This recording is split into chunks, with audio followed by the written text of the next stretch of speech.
गीता में अर्जुन को स्वयं भगवान कह रहे हैं कि उस परमेश्वर की शरण में जा, उसके लिए उन संतों के पास जा जो तत्वदर्शी हो। इसी प्रकार हजरत मोहम्मद को उनका अल्लाह कह रहा है कि कोई और पूर्ण परमात्मा है, उसको पाने के लिए उन तत्वदर्शी संत की तलाश कर। वो प्रभु कौन है, ये जानने के लिए कृपया अवश्य सुनिए जगत गुरु तत्वदर्शी संत रामपाल जी महाराज के अमृत वचन। गीता ज्ञानदाता कहता है मेरी भक्ति भी ना करते, यानी ब्रह्म साधना भी नहीं करते, और इनको कोई समझाना चाहे तो दुश्मन बन जाते हैं उसी के।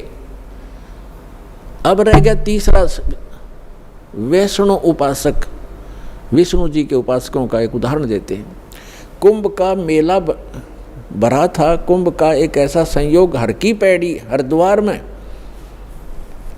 और गंगा नदी के किनारे संयोग हुआ। उस कुंभ के पर्व में पर भी का कोई समय निर्धारित किया जाता है। उस निर्धारित समय में स्नान करना होता है। वो 1 घंटे की या आध घंटे की ही होती है या 2 घंटे का समय होता है। ये सभी अब वहाँ जाकर के जहाँ पर भी लगती है, जिस भी सरोवर में, उस समय वो हर की पैड़ी हरिद्वार में लगी हुई थी। तो सभी जैसे गिरी अलग पुरी न्यारे, नागा अलग से, कनपाड़े अलग, नाथ न्यारे, वैष्णु अलग से, सन्यासी अलग से, दशनामी अलग से, ये वहाँ अपने अपनी जमात में, अपने ग्रुप में, समूह में पहुँच जाते हैं।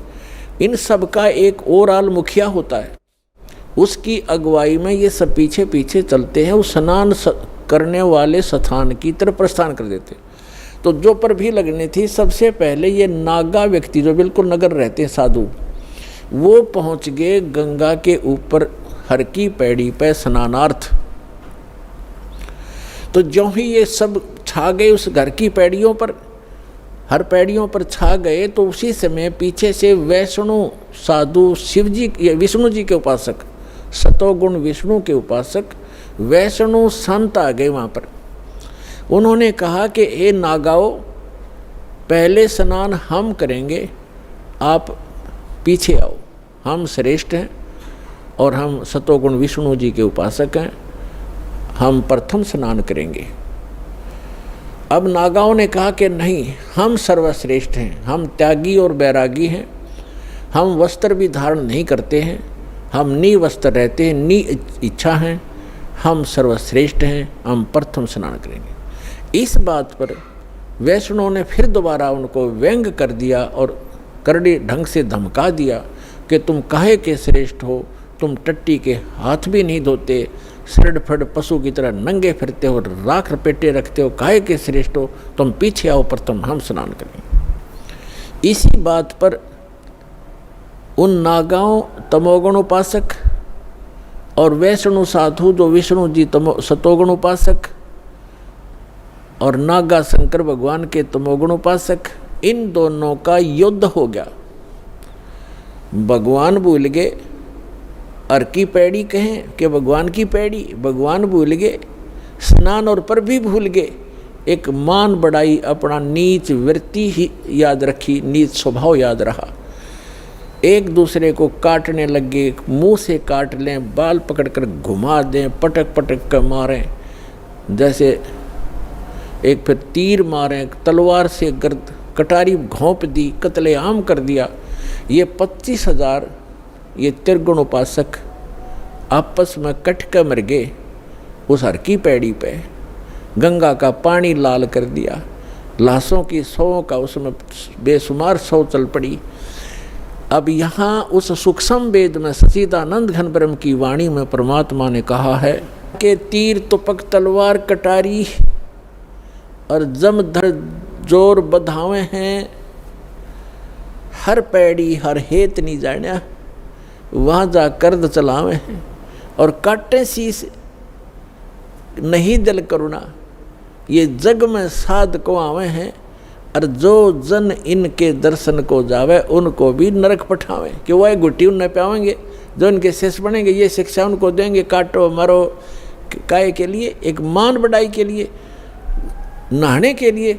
अरे एक जनसाधारण भी कोई नहा रहे हों, 10, 20, 50, 100 भक्त, आम व्यक्ति भी, और वहाँ कोई व्यक्ति आ जा भाई मैं भी नहा लूँ, अकाजा आप भी नहा लो, शतान दे देते हैं।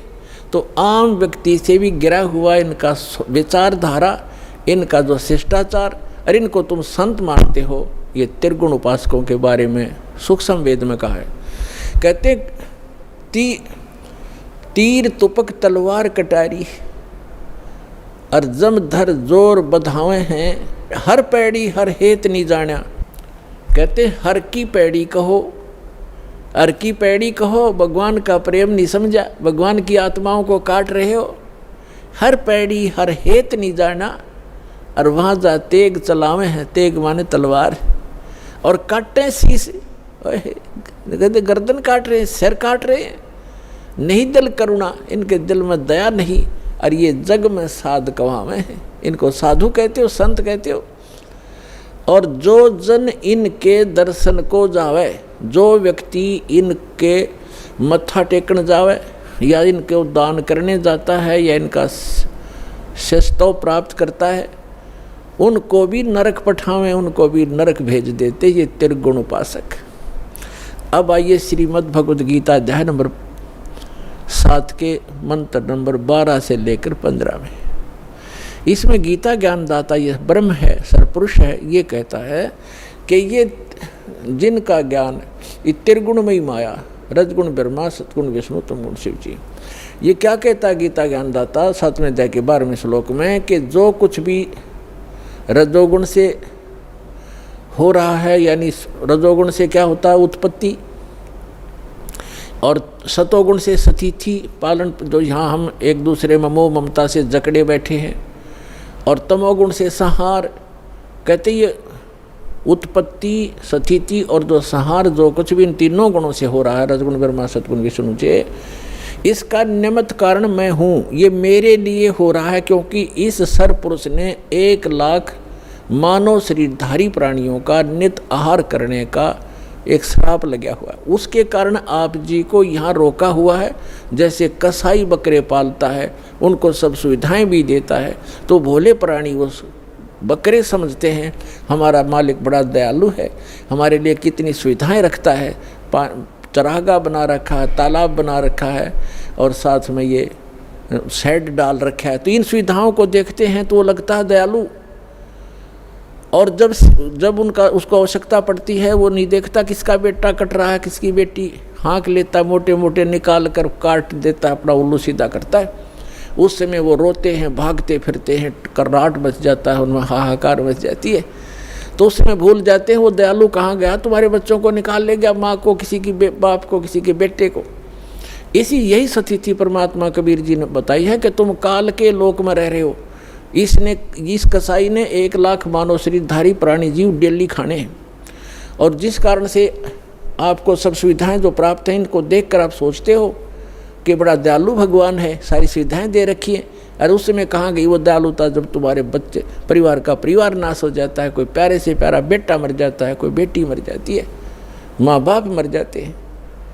उस समय हमें वह बुद्धि हमारे अंदर नहीं थी, क्योंकि परमात्मा ने स्वयं आकर के वो ज्ञान दिया, तो अब हमारी बुद्धि का विकास हुआ, और ये विश्वास हुआ कि सचमुच ये लोग ठीक नहीं है।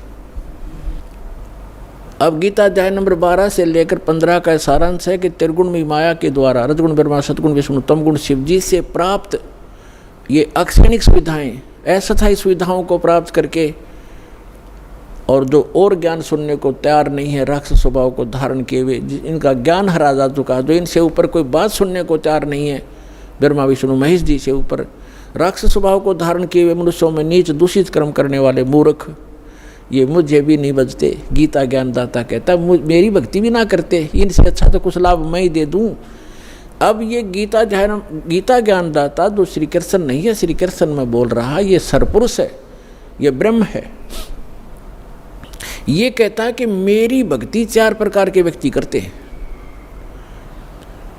एक अर्थार्थी, आर्थ, जिज्ञासु और ज्ञानी। अर्थार्थी तो वो होते हैं जो केवल धन प्राप्ति, धन लाभ के लिए ही कोई जंतर मंत्र जो अनुष्ठान करते हैं वो वेद मंत्रों से ही करते हैं। वो कोई अन्य किसी कविता या किसी के लेख का सहयोग नहीं लेते, पुराण पुराणों को नहीं लेते।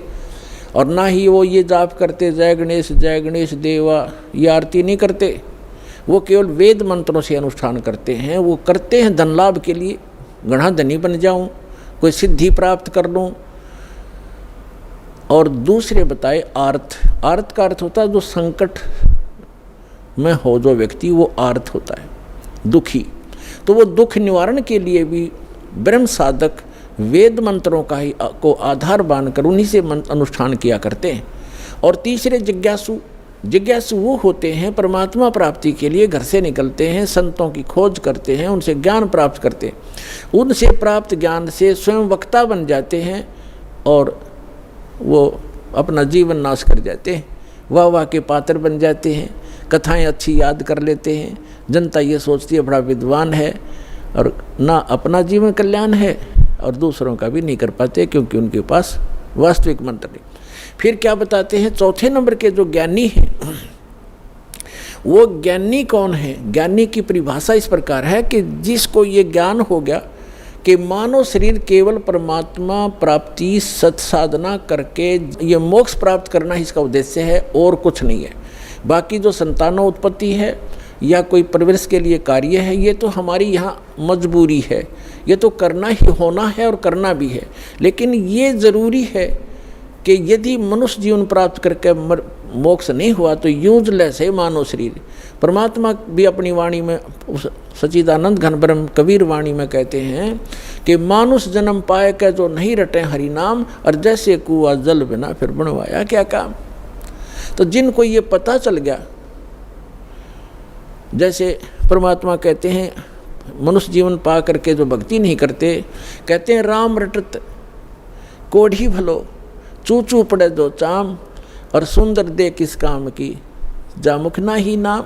और यहाँ तक कहा कि जीव व्याते वाह बली जो रटे हरि नाम, और नहीं तो काट के फेंक दियो यो मुख में भलो नीचाम।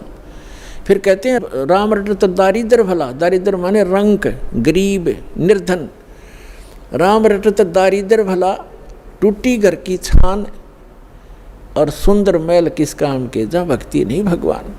तो परमात्मा ने इतना महत्व दिया। इसी प्रकार सब सदग्रंथों में ये प्रमाण है कि मनुष्य जीवन परमात्मा प्राप्ति मोक्ष कराने के लिए, शुभ कर्म करने के लिए ही प्राप्त होता है। तो ज्ञानी आत्मा को ये पूरा दृढ़ निश्चय हो जाता है।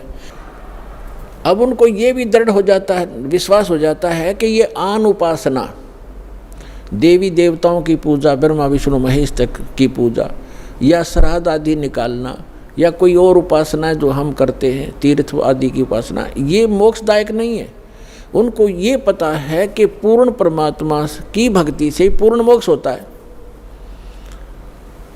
और उसकी भक्ति से ही लाभ होता है। अब वो क्या करते हैं, जैसे गीता ज्ञानदाता कहता है कि चौथा जो ज्ञानी है वो मुझे प्रिय है और उसको मैं प्रिय हूँ, क्योंकि वो मुझे इसलिए प्रिय है कि वो ब्रह्मा विष्णु महेश की पूजा छोड़कर ब्रह्म साधना पर लग गया है। उनसे कुछ अच्छा लाभ मिलेगा उसको। और फिर क्या बताता है कि ये सभी ज्ञानी आत्मा है तो उदार, ये ज्ञानी आत्मा है तो उदार, लेकिन इनको तत्वदर्शी संत ना मिलने से चौथे अध्याय के जो 32 और 34 में जिसका विवरण दिया है, वो तत्वदर्शी संत ना मिलने के कारण ये आप निष्कर्ष निकाल के और वेदों को पढ़ के इन्होंने ओम मंत्र जो ब्रह्म का है इसको ये पूर्ण ब्रह्म का, पूर्ण परमात्मा का मान लिया। ओम नाम का जाप वेदों से और हठ योग ब्रह्मा जी से, क्योंकि श्रीमद् देवी भागवत यानी देवी पुराण में 3 स्कंद में ब्रह्मा विष्णु महेश की उत्पत्ति कथा लिखी है। ब्रह्मा जी बताते हैं अपने पुत्र नारद को कि पुत्र, जब मेरी उत्पत्ति हुई, मैं कमल के फूल पर बैठा था और मुझे नहीं मालूम मेरा उत्पत्ति करता कौन है। फिर मैं बैठा था तो मैंने देखा कि यहाँ कोई जल नहीं, जल ही जल दिखाई देता है, कोई पृथ्वी नहीं। आकाशवाणी हुई कि तप करो तप करो। मैंने 1000 वर्ष तक तप किया। फिर 1000 वर्ष के तप करने के पश्चात कहा कि अब सृष्टि करो। यानी 1000 वर्ष तप करके उसमें बैटरी चार्ज कर दी, सिद्धि आ गई, वो इन्वर्टर चार्ज हो गया ब्रह्मा का, और उससे फिर आगे उस उत्पत्ति शुरू कर दी। फिर जो डिस्चार्ज हो जाए उसकी शक्ति खत्म हो जाती है तो फिर उसको मृत्यु हो जाती है, डाल दिया जाता है नरक में। तो वो यहाँ जो ब्रह्मा जी ने, ये आकाशवाणी तो थी ब्रह्म की, और इसने मान ली पूर्ण परमात्मा की, क्योंकि वो गुप्त रहता है, सामने आता नहीं। ये काल भगवान ब्रह्म, इसने आकाशवाणी कर दी तप करो तप करो। ये वेद में नहीं है, वेद तो ब्रह्मा जी को बाद में प्राप्त हुए हैं और ये पहले उसको आकाशवाणी कर दी। तो ब्रह्मा जी ने वो तप वाली आकाशवाणी मान ली कि भगवान की है। इनको भगवान का पता ही नहीं कौन है, आज तक इन अपने पिता के दर्शन नहीं हो लिए, वो गुप्त रहता। उसने प्रतिज्ञा कर रखी है, साथ में जाके 24 और 25 श्लोक में श्रीमद् भगवद गीता में प्रमाण है। तो इन्होंने सभी ऋषियों ने, और इंक्लूडिंग विष्णु और शिव ने, ब्रह्मा जी से ज्ञान प्राप्त है, इसको विद्वान मानते हैं ये, कि वेदों का ज्ञान इसी को। तो इसने ओम नाम तो वेदों से दे दिया और आकाशवाणी वो ले ली जो इसने सुनी थी। तो दोनों का मिश्रण करके ये साधना शुरू करते हैं, जितने भी ऋषि में ऋषि हुए। ये जो तप है ये तो है शास्त्र विदिता का मनमाना आचरण, और ओम जाप है ये शास्त्रानुकूल साधना। तो इन दोनों का मिश्रण करके साधना करते हैं। तो तप करने से तो इनको राज्य प्राप्त होता है, तप हठ योग करते हैं और उससे सिद्धियां भी आ जाती हैं। और ओम नाम के जाप से इनको ब्रह्मलोक प्राप्त होता है। लेकिन गीता अध्याय नंबर 8 के श्लोक नंबर 16 में कहा कि ब्रह्मलोक पर्यंत भी ये सभी साधक पुनरावृत्ति में जन्म मृत्यु होता है। जो गीता अध्याय नंबर 15 के श्लोक नंबर 4 में कहा है कि उस तत्वदर्शी संत की प्राप्ति के पश्चात परमेश्वर के उस परम पद की खोज करनी चाहिए, जहाँ जाने के बाद साधक लौटकर फिर कभी संसार में नहीं आते। तो वो उस परमात्मा की भक्ति करो जिसने सब ब्रह्मांडों की रचना की। तो वह इससे वो ओम नाम के जाप से वो प्राप्ति नहीं होती। उसके लिए अभी आपको बता दिया था कि 17वें अध्याय के 23वें श्लोक में कहा कि वो 3 मंत्र का जाप है और तत्वदर्शी संत बतावेगा, उससे होगा। तो यहाँ जो प्रसंग चल रहा है, तो यहाँ 7वें अध्याय के 18वें श्लोक में गीता ज्ञानदाता कहता है कि ये ज्ञानी आत्मा सभी की सभी हैं तो उदार है, नेक हैं, परमात्मा के लिए समर्पित हैं, घर त्याग दिया है, जीवन भी न्यौछावर कर दिया है, सूख कर काटा हो जाते हैं, परमात्मा पाने के लिए निराहार बैठे रहते। लेकिन ये उदार आत्मा मेरे वाली अनुत्तम गति में सरपुरुष, गीता ज्ञानदाता सरपुरुष ये कहता जन्म मृत्यु तो तेरी मेरी भी होगी अर्जुन, तेरी भी होगी मेरी भी होती रहेगी, और युद्ध भी करना पड़ेगा, शांति नहीं हो सकती, शाश्वत स्थान मेरी साधना से प्राप्त नहीं हो सकता। वो तो तत्वदर्शी संत बताते हैं, उनसे सुनो। तो तत्वदर्शी संत ना मिलने से कहते हैं कि ये ज्ञानी आत्मा है तो उदार, ये नेक आत्माएं हैं, परमात्मा के लिए समर्पित हैं। तत्वदर्शी संत के अभाव से ये मेरे वाली यानी ब्रह्म की साधना अनुतमाम अति अश्रेष्ठ घटिया साधना में गति में, घटिया गति में ही आश्रित रह गए। घटिया गति यानी जन्म मृत्यु जब तक नहीं मिटेगी, शाश्वत स्थान नहीं मिलेगा, तो वो साधना वो गति उससे प्राप्त सचीची गति माने वो स्थान भी यूजलेस है, वो गति भी अनुत्तम है। अरे इन्होंने यहाँ बुद्धि स्लिप कर गया। यहाँ से स्टार्ट हुआ था सत्संग कि जितने भी ये परमात्मा ने अनुवाद ही नहीं से करवा दिया, और जहाँ इनकी बुद्धि ने काम नहीं किया वहाँ इनकी बुद्धि स्लिप कर गई, इन्होंने अर्थों के अनरस कर डाले। तो उदाहरण के तौर पर ये है 7वें अध्याय का 18वें श्लोक में अनुतम शब्द है, अनुतमाम, अनुतमाम यानी कति अश्रेष्ठ, बिल्कुल अश्रेष्ठ, घटिया। अनुतमाम का अर्थ होता है जैसे उच्चतमम, उच्चतम माने सर्वोच्च, और अनुतमम, उत्तम तो उच्च होना, अनुत्तम का कति घटिया होना चाहिए।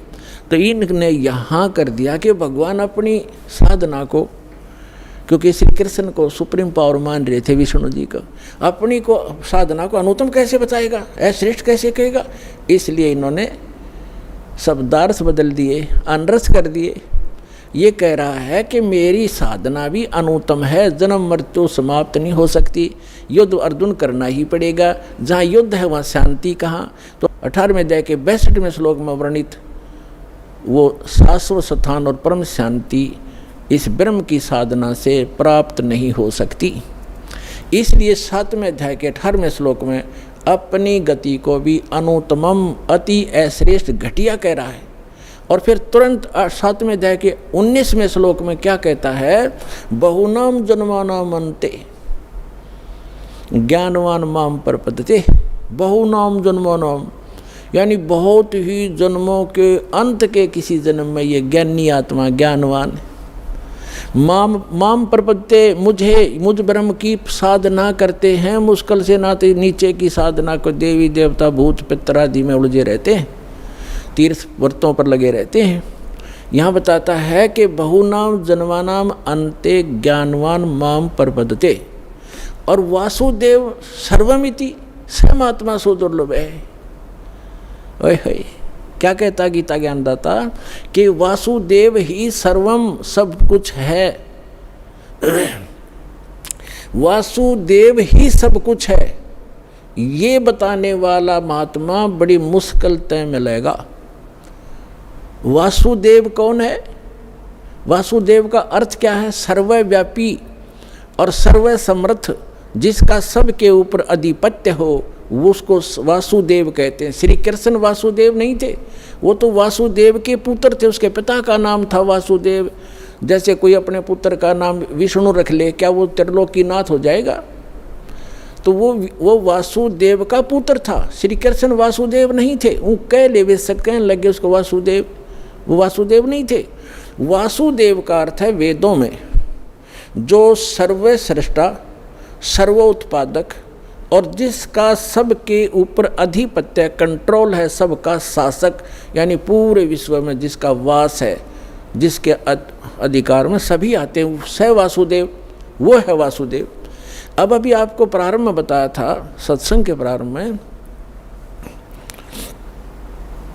कि जो सरपुरुष है, जो गीता ज्ञान बोल रहा है, यहाँ पर बता रहा 7वें अध्याय के 18वें और 19वें श्लोक में, वो है सरपुरुष और वो 21 ब्रह्मांड का स्वामी है।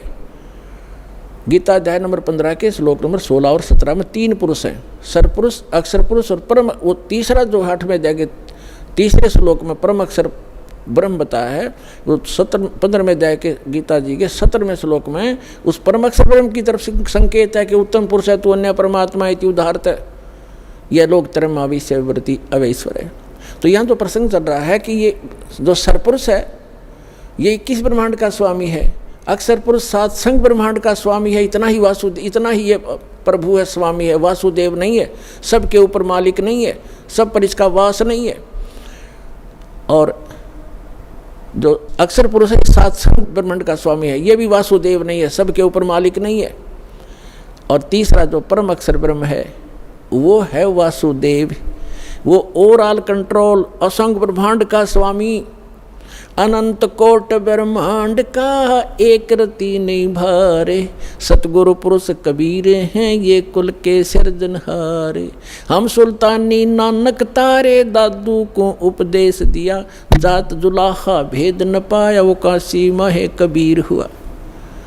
तो वो वासुदेव है। अब यहाँ जो 7वें अध्याय का 19वें श्लोक का जो सारांश है वो क्या कहता गीता ज्ञानदाता कि बहुनाम जन्मानाम अन्ते, बहुत बहुत जन्मों के किसी अंत के जन्म में ज्ञानवान ज्ञानी आत्मा माम प्रपद्यते, मेरी भक्ति करते हैं, मेरी पूजा करते हैं। और वासुदेव सर्वमिति स महात्मा सुदुर्लभ है। यहाँ भी अनरस कर रखा है इन्होंने अनुवाद के अंदर कि श्री कृष्ण कह रहा है कि मैं वासुदेव हूँ और मुझे जो जानता है वो बड़ा मुश्किल से मिला। कृष्ण का सब ने पता, बालक ने पता इसका। तो कहने का भाव ये है कि वो ये कह रहा है कि जो ये बतावेगा संत के वासुदेव ही सर्वम, यही पूर्ण परमात्मा है, यही पूर्ण मोक्षदायक है, इसी की साधना से शाश्वत स्थान प्राप्त होगा और ये पाप नाशक है, ये सारी सब ब्रह्मांडों का कुल का मालिक है, ये बताने वाला महात्मा बड़ी मुश्किल से मिलेगा। ओए होए, इस पर थोड़ा सा उदाहरण देते हैं।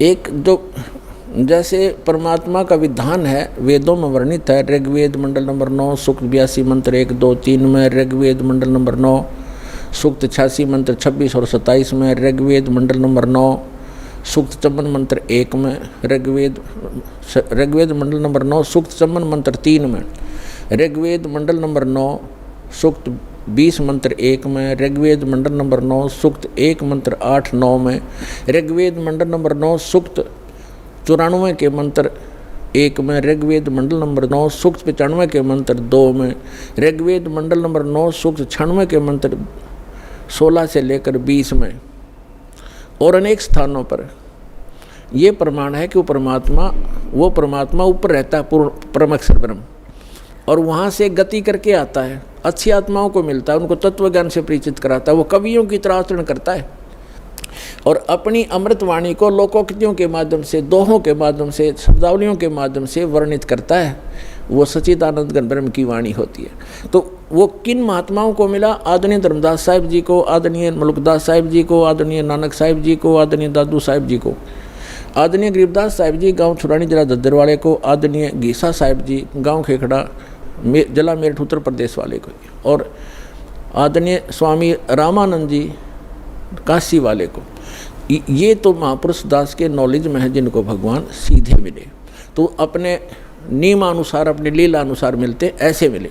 तो उनमें से गरीबदास जी ने कहा है, हम सुल्तानी नानक तारे दादू को उपदेश दिया, जात जुलाहा भेद न पाया, काशी वाहे कबीर हुआ, अंत कोट ब्रह्मांडे का एक रति नहीं भारे, सतगुरु पुरुष कबीर हैं ये कुल के सिरजनहार।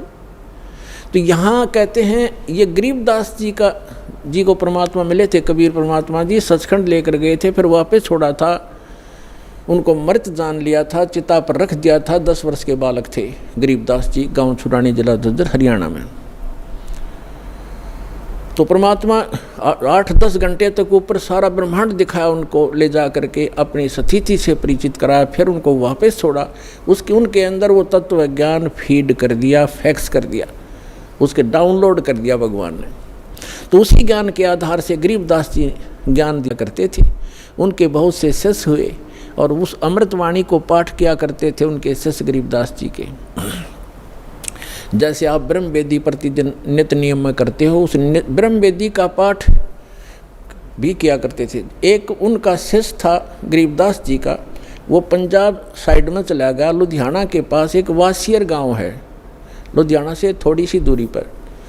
उसके बाहर गर्मी, आजकल का मौसम था गर्मियों का, वृक्ष यात्रा करता हुआ जा रहा था वो भक्त, और वहाँ बैठ के नहा धो कर सुबह तालाब के किनारे स्नान करके वहाँ बैठ के अपना सुबह का नित्य नियम करे था, गरीबदास जी की वाणी का जो आप करते हो। और एक राम राय नाम का एक बहुत बड़ा धनी था, 800-900 बीघे ज़मीन थी उसको राय साहब कहा करते थे। और वो थोड़ा सा बैकलासा व्यक्ति था, उसको झुमकरा भी कहा करते थे, यानी ज़्यादा डामाडोल विचारों का व्यक्ति था धार्मिक व्यक्ति। तो जब उसने सुबह सुबह वो वाणी सुनी उस गरीबदास जी के शिष्य के मुख से, और ये सरदार जो हैं सिख लोग वाणी के बड़े कायल होते हैं, इसके ऊपर बड़े आकर्षित हो जाते हैं, निकट जाकर बैठ गया। भगत ने सारी ब्रह्म वेदी कही। तब उस राम राय ने, उस सरदार जी ने, सिख ने पूछा कि महाराज ए भगत, ये वाणी किसकी है, कादी है? तो उसने, भक्त ने बताया कि मेरे गुरुदेव गरीबदास जी की है। ये महाराज जी शरीर में हैं या मृत्यु को प्राप्त हो गए, शरीर छोड़ गए? भक्त ने बताया कि छुडानी गांव, जिला दद्दर, जिला तो जब था नहीं, बहादुरगढ़ के पास एक छुडानी गांव है, वहाँ हैं और वर्तमान में है। तो उस राम राय ने सोचा कि इसे महापुरुष के दर्शन करने चाहिए, संत के।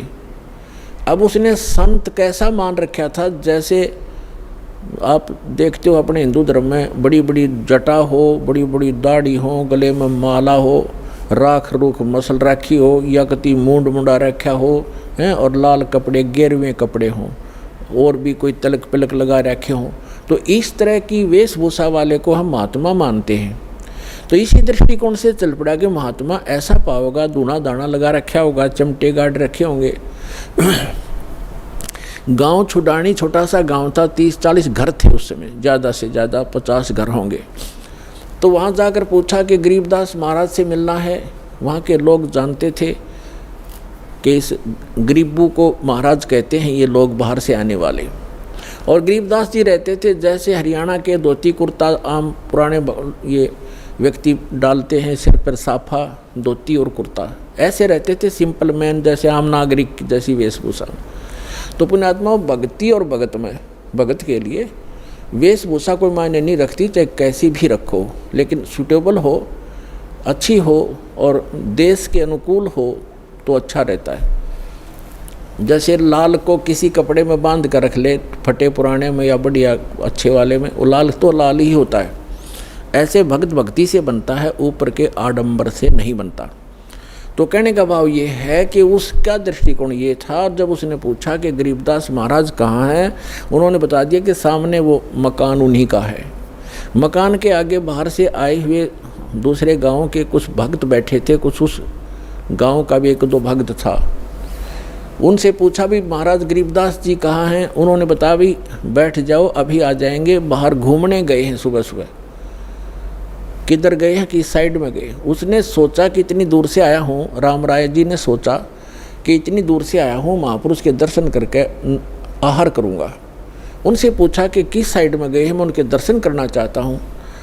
और ये भी पूछा कि कितनी देर में आएंगे। तो वहाँ उपस्थित भक्तों ने बताया कि उनकी मर्जी है भाई साधु संतों की, आओ तो अभी आ जाओ, ना तो दोपहर तक नहीं आवे। तो कहाँ मिलेंगे, किस दिशा में गए हैं, कहाँ मिलेंगे कि सामने एक रहट लगा हुआ है, वहाँ एक झोंपड़ी है, कई बार वहाँ भी बैठकर वो अपनी भक्ति करते होते हैं। उधर से वो जा रहा था उसी रास्ते से खेतों में, उधर से गरीबदास जी आ रहे थे, एक सिंपल वेशभूषा हरियाणा की, और सिर पे पशुओं का चारा ले रखा था, थोड़ा सा एक बंडल सा बना के, बरोटा कहते हैं, जवार का। वो आ रहे थे और कोई व्यक्ति बीच में था नहीं। तो राम राय ने गरीबदास जी से पूछा कि भाई किसान, मैंने महाराज गरीबदास जी से मिलना है और सुना है वो इधर आए हुए हैं, आपने देखा? अब गरीबदास जी तो अंतर्यामी थे, उनको मालूम था कि इस भगत के मन में संत की वेशभूषा कुछ भिन्न ही है, और यदि मैंने कह दिया कि मैं हूँ गरीबदास तो ये कतई नहीं मानने और वापस चला जाएगा, और जिस उद्देश्य से ये भक्त आया है उससे वंचित रह जाएगा। इसलिए गरीबदास साहिब जी ने कहा कि आ जाओ भक्त, आ जाओ मेरे साथ आओ, मैं आपको गरीबदास महाराज से मिलाऊंगा। अब वो पीछे पीछे हो लिया।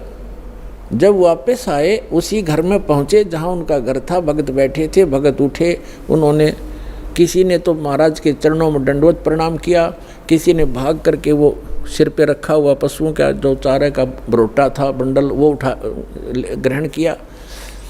अब राम राय ने सोचा कि ये कौन भाई, कोई सेठ, ये अच्छा जमींदार होगा, किसान, क्योंकि गरीबदास जी भी 1400 एकड़ ज़मीन थी गरीबदास जी की, इतने बड़े किसान थे।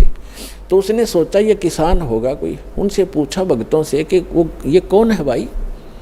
तो वो भगत जो कह नहीं, यही तो है गरीबदास जी महाराज। अब उस सरदार जी का तो सिर घूम गया कि यो महाराज, ये तो एक आम आदमी है, सिंपल मैन, धोती कुर्ते वाला किसान है। अब वो लगा फिर वो झूमन, उसका दिमाग घना इधर उधर। गरीबदास जी समझ गए, एक झुमकरा झूम गया।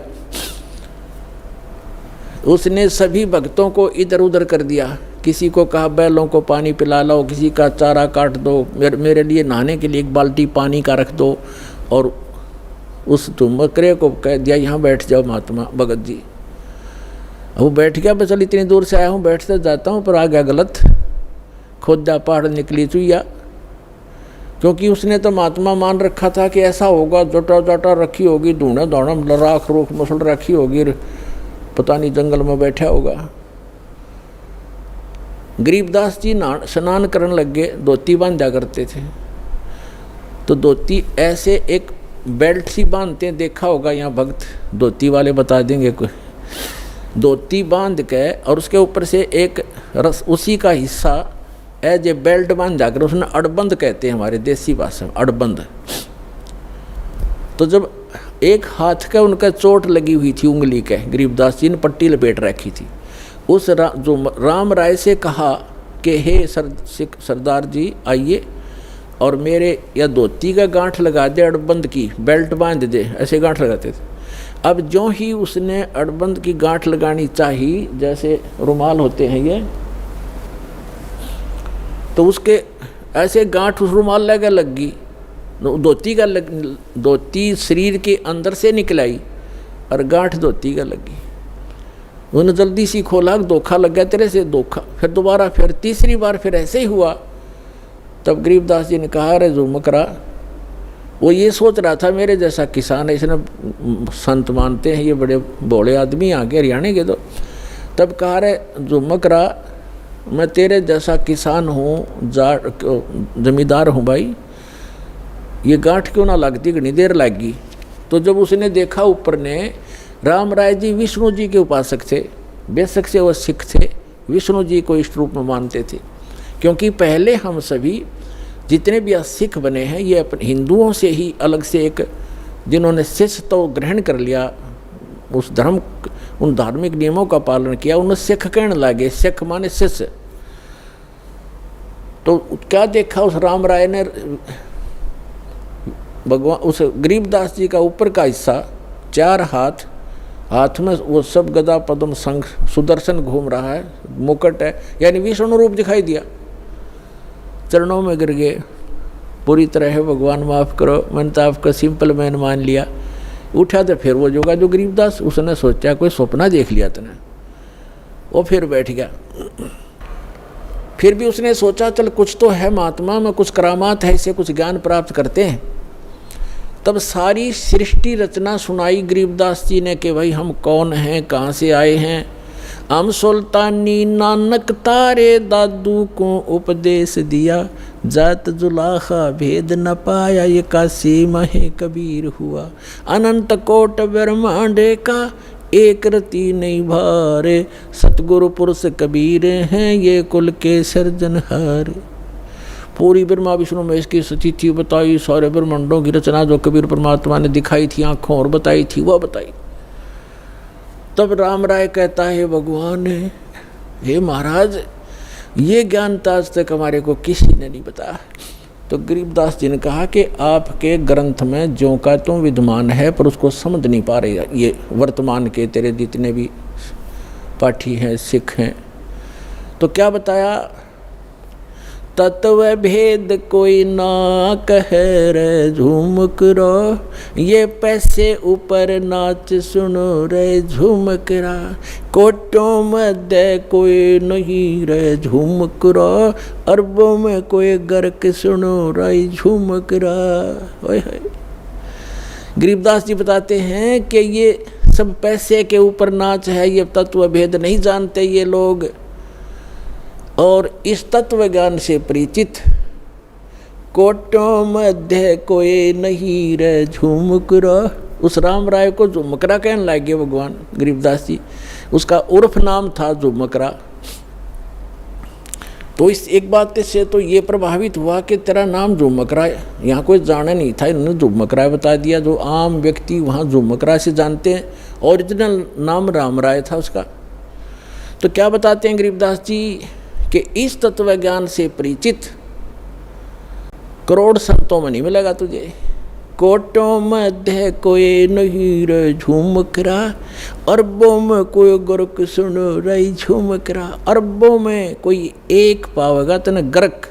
गर्क mean complete in all respect. जैसे इस ज्ञान को से परिचित भगत भी हो गए होंगे मेरे परमात्मा के बहुत से भक्त, लेकिन उनके पास मंत्र समाधान नहीं है। अगर वो कहीं वक्ता बन जाए, वह के पात्र भी बन जाएंगे, फिर उसका कख नहीं, क्योंकि उसको मंत्र देने का आदेश नहीं, पासपोर्ट बनाने का उसके पास अधिकार नहीं, तो फिर भी व्यर्थ। तो क्या कहते हैं, गर्क मीन जिसके पास परमात्मा का पूरा ज्ञान भी हो और कंप्लीट मंत्र हो, अधिकार हो, ऐसा तो आपको अरबों में मिलेगा। तो पुण्यात्माओं 4-5 अरब आबादी होगी अपने पूरे पृथ्वी पर। इन अरबों में से एक दास है इस तत्व ज्ञान से परिचित, और कोई नहीं है।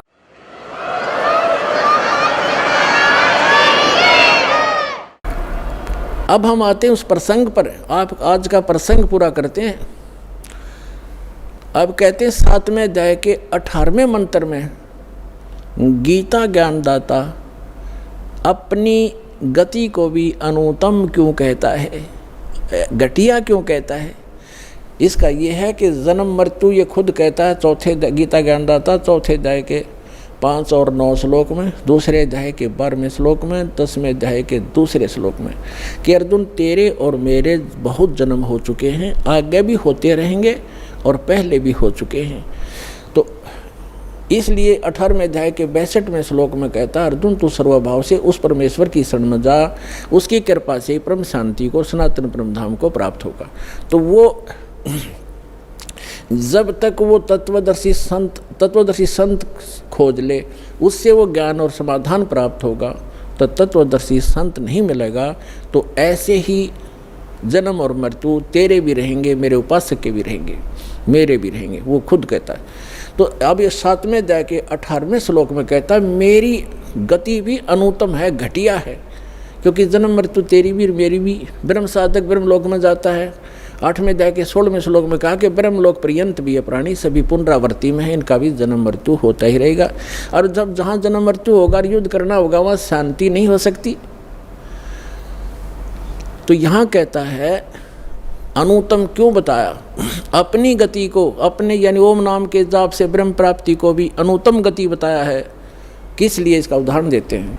एक चुनक नाम के ज्ञानी आत्मा थे, समर्पित भगवान पे, और साधना और ज्ञान वही वेद और इन अधूरे गुरुओं वाला, हठ योग ब्रह्मा जी वाला, ओम नाम वेदों वाला, ये साधना किया करते थे, सभी करते रहे।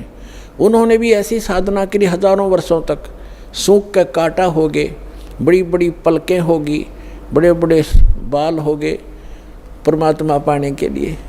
लेकिन गीता अध्याय नंबर 11 के श्लोक 47-48 में गीता ज्ञानदाता स्पष्ट करता है कि अर्जुन मेरी प्राप्ति यानी ब्रह्म की प्राप्ति, भगवान प्राप्ति, ना वेदों में वर्णित विधि से, ना किसी मंत्र से, ना जप से, ना तप से कोई नहीं कर सकता, उससे हो ही नहीं सकती वेदों में वर्णित विधि से।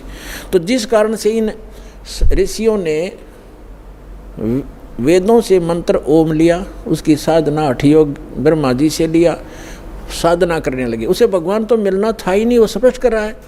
तो उससे सिद्धियाँ आ गई इनके अंदर, और उन सिद्धियों के आधार से ये प्रभु पाक गए अपनी एक दूसरे। जैसे अगस्त ऋषि में सिद्धि थी 7 समुद्रों को पी लेना, ये कोई छोटी सिद्धि है। 7 समुद्रों को एक घूंट में ऐसे चलू भर कर और सारे सुखा दिए थे, ऐसी सिद्धि होती है आध्यात्मिक शक्ति। लेकिन ये भगवान नहीं हो सकता इन सिद्धियों से। और फिर वापस कुरला कर दिया तो 7 समुद्र भर गए। तो कहने का भाव ये है कि ये तो सिद्धि हैं परमात्मा से की साधना करने से थोड़ी बहुत ये बैटरी चार्ज हो जाती है, जिसे कुछ चमत्कार दिखा देते हैं। इन्वर्टर में पंखा चल पड़ा, लाइट चल पड़ी, छोटा मोटा रोशनी होगी, मोटर नहीं चला सकता इन्वर्टर जो 10 पावर हाउस पावर की। तो ये छोटे मोटे इन्वर्टर बन गए और बैटरी चार्ज हुई, फिर डिस्चार्ज कर दी, वो ख़त्म हो गए, पशु बन गए। तो कहने का भाव ये है, ऐसे ही चौनक ऋषि थे, इन्होंने सिद्धियाँ प्राप्त कर ली और इतनी सिद्धि होगी कि आम सिद्ध पुरुष भी उसका अगर नतमस्तक होने लगा, बड़ा बोलबाला हो गया। एक मानदाता चक्रवर्ती राजा था। चक्रवर्ती राजा का अर्थ होता है जिसका पूरी पृथ्वी पर शासन हो, और उसके अंतर्गत छोटे छोटे नवाब राजा लोग होते हैं, वो उसको टैक्स देते हैं, उसके पराधीन होते हैं, उसके आदेश से चलते हैं, सब कार्य करते हैं। और 2-4 वर्ष के बाद वो क्या करता है राजा, ये देखने के लिए कि मेरे शासनकाल में किसी ने मेरी स्वाधीनता अस्वीकार तो नहीं कर दी है, मेरी पराधीनता कोई अस्वीकार तो नहीं कर दिया, यानी मेरे अपने आप में स्वयंभू कोई राजा ना बन गया हो, उसके लिए एक घोड़ा छोड़ते हैं जो राजा का निजी घोड़ा होता है, और उसके आगे एक पंपलेट लटका दिया जाता है कि जिस भी राजा को अपने मानधाता चक्रवर्ती राजा की पराधीनता स्वीकार ना हो, इस घोड़े को पकड़ के बांध ले और युद्ध के लिए तैयार हो जा। राजा के पास 72 करोड़ सेना है, ये समझो सिंपल भाषा में। 72 अक्षौणी का तो वैसे अलग से होता है, जैसे इतने घुड़सवार, इतने रथ वाले, इतने फलाने हाथी वाले, वो मिला करके सारा होता है, हम सिंपल भाव से समझते हैं। 72 करोड़ सेना है, 72 अक्षौणी। वो घोड़ा चल पड़ा, पीछे सैनिक थे, सैनिक घोड़ों पर, घोड़ा खाली, और वो चल रहा अपनी मर्जी से, कहीं से जा रहा, किधर ही जा रहा। तो जाते समय भी चुनक ऋषि ने देखा कि घोड़ा खाली जा रहा है, बाकी वे सवार बैठे, क्या कारण है। लेकिन वापस जब आए तो भी वहीं से आगे, वो कुदरती सारी पृथ्वी पर घूम के 1-2-4 वर्ष के बाद तो ऋषि ने पूछा कि सैनिकों ये घोड़े पर सवार क्यों नहीं कोई। तो उसने बताया, सैनिकों ने बताया कि ये राजा मानदाता चक्रवर्ती राजा का घोड़ा है, इस पर कोई बैठ नहीं सकता, और इसके गले में क्या लिखा है, ऋषि ने पूछा। सैनिकों ने उत्तर दिया, इसके गले में ये लिखा है कि जो इस घोड़े को पकड़ेगा उसने राजा मानधाता जी के साथ युद्ध करना पड़ेगा, और राजा के पास 72 करोड़ सेना है। ऋषि ने पूछा, क्या किसी ने नहीं पकड़ा। तो सैनिकों ने कहा, कौन पकड़े, उसकी जाड़ फोड़ दें हम, है किसी की पिलाया किसी की माँ ने दूध। ये सैनिक भी एक आधा अगर मुँह फटे। तो उसने ऋषि ने सोचा राजा को अभिमान हो गया, इसका अभिमान ठीक करते हैं। बता, ऋषि का राजा के अड़न का के तो क्या ऋषि है वो, ऋषि माने अच्छी आत्मा, वो तो गधा है बे, मतलब पंगा पा लिया। ने बोला मन ये घोड़ा बांध लिया, रख बांध दो घोड़े को मेरे वृक्ष के जिसके नीचे तपस्या करे था। सैनिकों ने बांध दिया। सैनिकों ने कहा उस ऋषि से कि ये घोड़ा आप बांधोगे, मानधाता चक्रवर्ती का युद्ध करोगे। कहा मैं युद्ध करूंगा उसके साथ। सैनिकों ने कहा, कंगले तेरे दाने खाने को नहीं, तेरी क्यों सामत आई है, चुप करके अपनी भक्ति कर और माला फेर, क्यों मरे तू बेआई मौत क्यों मर रहा है। उसने चुनक ऋषि ने कहा कि तुम राजा के से जाके कह दो कि चुनक ऋषि ने तेरा युद्ध स्वीकार कर लिया। अब सैनिकों ने आकर के राजा को नमक मिर्च लगाई और कहा कि आज एक व्यक्ति ने हिम्मत की है आपका युद्ध उठने की, और कल को दूसरा बकवाद करेगा। Rajan, nip the evil in the bud, बुराई को स्टार्ट में ही ख़त्म कर देना चाहिए। राजा ने फिर कह दिया जाओ। तो उस 72 करोड़ की 4 प्लाटून बना, 4 टुकड़ी कर ली। 18 करोड़ सेना एक आदमी को मारने के लिए भेज दी, चुनक ऋषि को। और चुनक ऋषि ने क्या किया, अपनी जो साधना करी थी, सारे जीवन में डले डोए थे, उसकी 4 पुतली बना दी, एटम बम बना लिए सिद्धि तय। एक एटम बम छोड़ दिया पुतली, उसने कत्लेआम मचा दिया। घड़ियाँ पुतली होगी हजारों करोड़ों की संख्या में, और कत्लेआम मचा दिया, और वो ख़त्म हुई सिद्धि। वो तो जो निकल गया बाण, वो बम। राजा ने दूसरी टुकड़ी 18 करोड़ की भेज दी, ऋषि ने दूसरी पुतली भेज दी।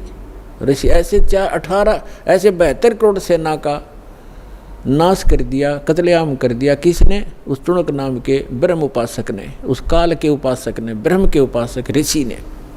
अपने आत्माओं चाहे तो गोली से मार दे, और किसी के पास वचन की ताकत जंतर मंत्र है उससे मार दे, भगवान के दरबार में दोनों दोषी बराबर होते हैं। अब इसके विषय में सूक्ष्म वेद में परमात्मा ने अमरवाणी में कहा है, सच्चिदानंद घन ब्रह्म की वाणी में,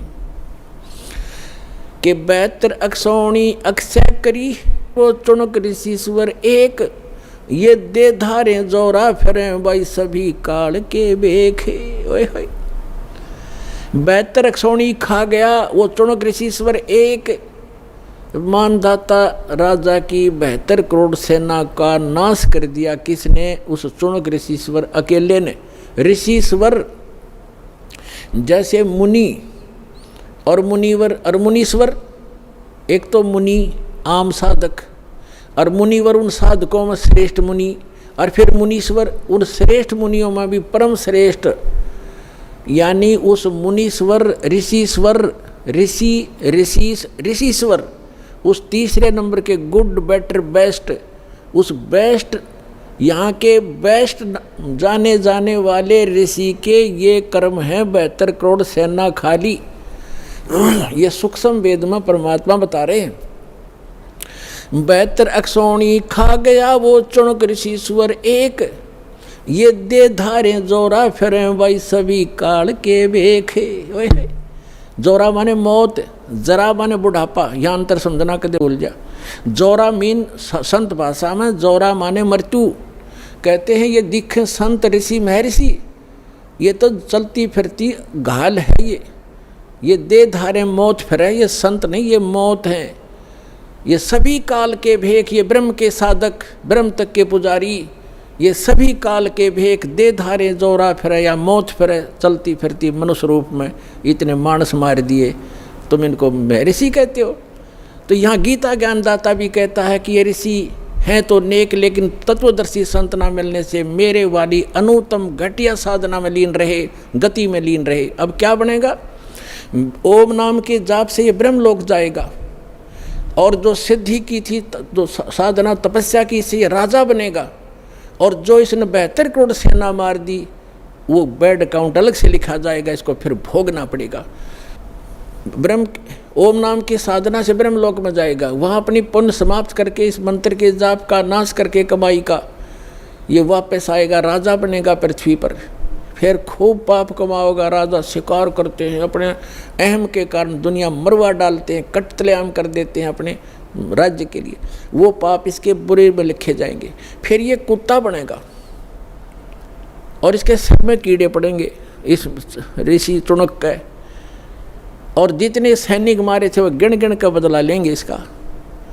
तो यहाँ कहते हैं फिर ये खाक मुक्ति हुई। 18वें अध्याय के 62वें श्लोक में कहा कि तू सर्वभाव से अर्जुन उस परमेश्वर की शरण में जा, उसकी कृपा से तो परम शांति को, सनातन परम धाम को प्राप्त होगा। 15वें अध्याय के 4थे श्लोक में कहा कि परम संत की प्राप्ति के उपरांत, तत्वदर्शी संत की प्राप्ति के उपरांत परमात्मा के उस परम पद की खोज करनी चाहिए, जहाँ जाने के बाद साधक लौटकर फिर संसार में कभी नहीं आते, और केवल उसी की भक्ति करो।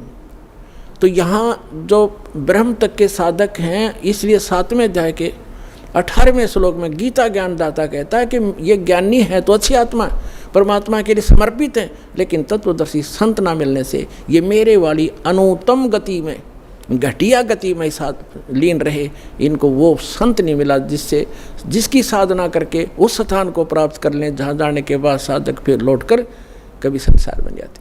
तो वो संत ये दास है पुण्यात्माओं, आज समझ में आ जाओ, थारा चाहे फिर आइयो। जितना लेट आओगे उतना पछताओगे, जल्दी आओ, अपना कल्याण कराओ। बोलो सतगुरुदेव।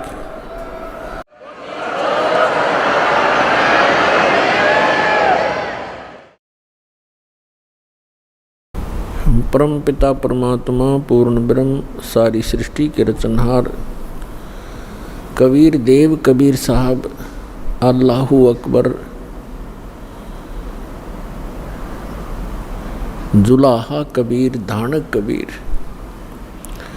ये हम सभी आत्माओं के पिता हैं, ये हमारे हमदर्द हैं।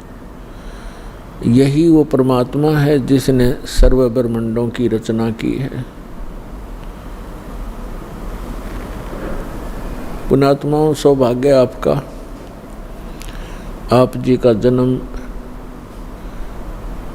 ऐसे समय में हुआ है जिस समय को परमात्मा ने पूर्व निर्धारित किया हुआ है कि जिस समय कलयुग 5500 वर्ष बीत जाएगा, तब इस अध्यात्म मार्ग को, जो संपूर्ण कंप्लीट इन ऑल रेस्पेक्ट, जो स्पिरिचुअल नॉलेज है, अध्यात्म मार्ग है, ज्ञान है, इसको सार्वजनिक करने के लिए कहा था भगवान ने।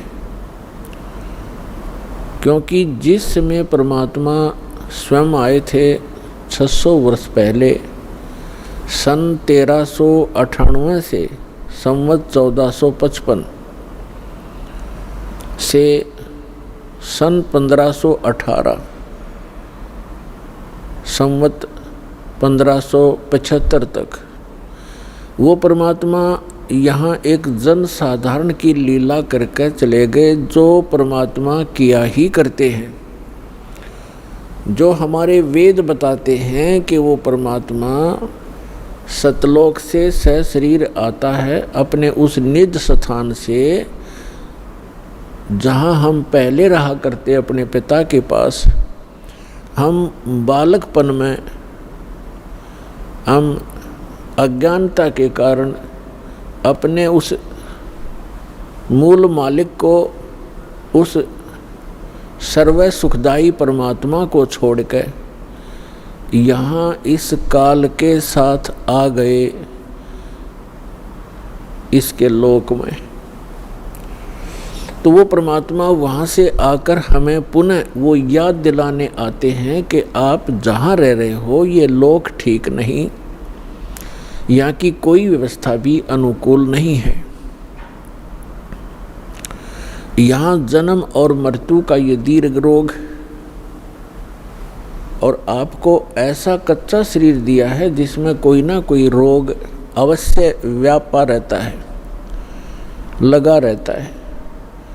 फिर आप ऐसे स्थान पर रहते हो जहाँ पर प्रत्येक वस्तु का अभाव रहता है, और जिस कारण से ये प्राणी हरदम टेंशन में रहता है, हमेशा दुखी रहता है।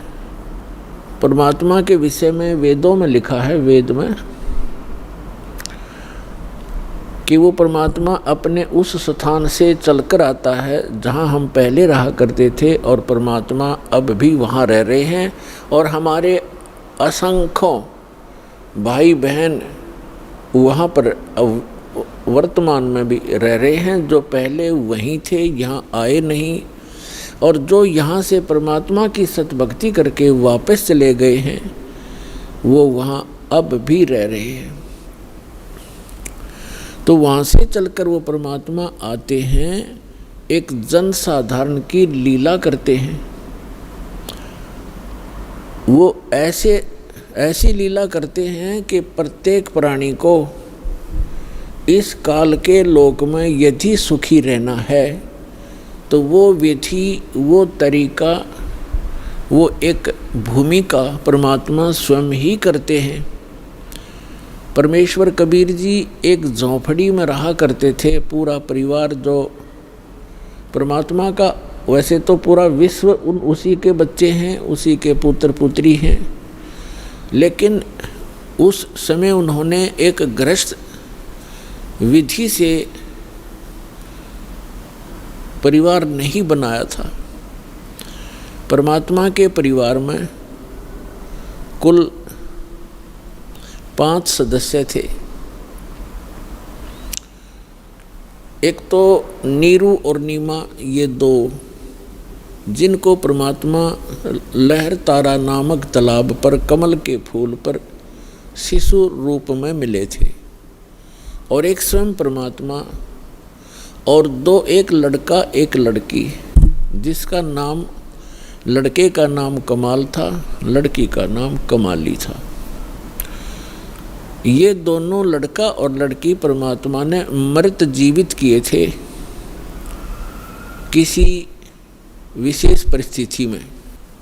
तो ये कुल परिवार था परमात्मा का। तो परमात्मा एक झोंपड़ी में रहा करते थे और एक जुलाहे का कार्य किया करते थे, कपड़ा बुनते थे।